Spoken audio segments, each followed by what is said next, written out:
Well, you can definitely stop worrying about lower interest rates. That's just a fact. With the inflation numbers that came in today, there's no way the Fed's going to lower anytime soon. The inflation numbers were pretty. I haven't looked at the data yet in terms of where the inflation came from, but a 0.5% increase, that's for January. That's not good. I mean, that's if you annualize that 0.5 times 12 is a 6% inflation. Oh, Trump, what's he going to do differently? Yeah, Trump knows what caused Biden to lose, all right? And it wasn't because of, Trump's demeanor necessarily. It was because of inflation. And Trump knows.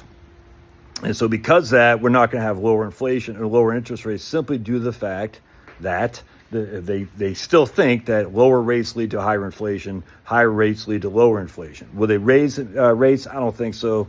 That'd be a big egg on the face of the Fed because they just lowered them by 75 basis points back in August or September, something like that. So I don't think they're going to raise anytime soon. That'd be like, oh man, you misjudged it. Like at the end of the day, the idea interest rates drive inflation. It's always driven me crazy. Because if people aren't borrowing, it doesn't care what the interest rates are. If you can give people a negative interest rate, if they're not going to borrow, that money isn't being borrowed and created in terms of increasing the money that's out there. Because how is money created? By you going to the bank and borrowing money. That's how money is created.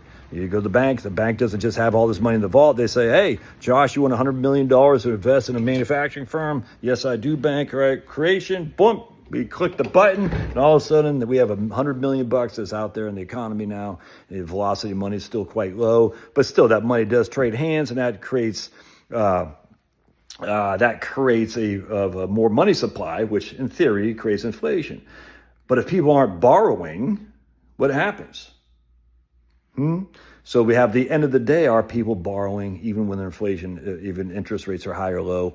Not necessarily. But I do think there is something to be said. If the interest rates on the houses went down, there would be a big pent up demand for new housing and stuff like that. I could see that a mile away.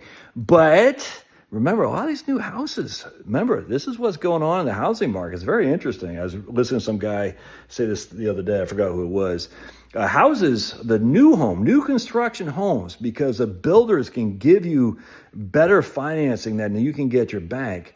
Those are kind of flying off the shelf because you get better terms than you can get at the bank if you're buying a previously owned house. Now, I haven't done any research to see how true that is, but that does make sense. You ever gone like a spec home? They say, look, man, you take this office. You coming in? But it's cold outside, dudes. You take this office, we'll give you 5.5%. You know what I'm saying? And you're like, well, if I go to my mortgage company, they'll give me, 6 3/8 or something like that. You can find some better deals on new construction. And that's why new construction, the prices are going up relative to previously owned homes because the financing terms are better. Of course, it's just talking to these people here in Tejas. Oh, no. Oh, boy, he's all wet. Now he just walked on my rug. Oh, boy. You've got dirty dog paws that are on my... Oh, thank you there, guy. That's real great. That's fantastic. Oh, yeah. Okay, thank you. My rug. I used to clean carpets when I was in college. Chem Dry, and so now I just got dirty dog paws on my carpet. I'm going to have to contact Chem Dry to come clean up. Thank you. That's great. Oh, now you're going to eat that. Okay. Anyway, so that's what I was saying. With the, I don't know how true that is in terms of the housing, but it makes sense to me. I mean, if these builders, they got inventory, they want to get rid of inventory, they can give you terms and, lock in terms of their preferred lender as opposed to you going to your own mortgage company. You can probably find some deals there. So I think the new stock housing is more expensive than previously owned housing. Look how cute those guys are. Oh, my lands. That you don't get any cuter. No, you don't. No, you don't. This is my basement, by the way. There he is. Why are you eating all my balls? Oh, my goodness. They should call him, he should go in DOG, Department of Government Efficiency, that guy, and they call him Balls Eater. They got big balls on that. Hi.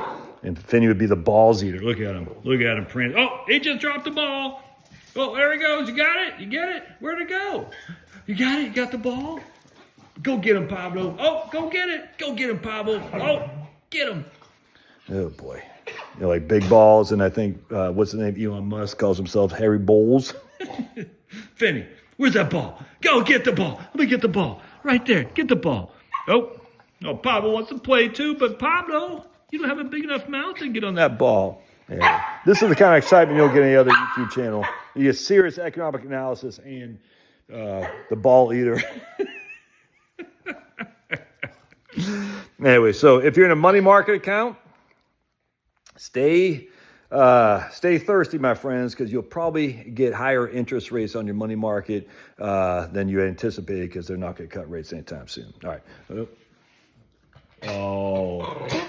Now, if you don't give me a thumbs up for this level of entertainment, something wrong with you. Oh, look at him. Oh, boy. Something wrong with you. So make sure you give a thumbs up. All right. God bless.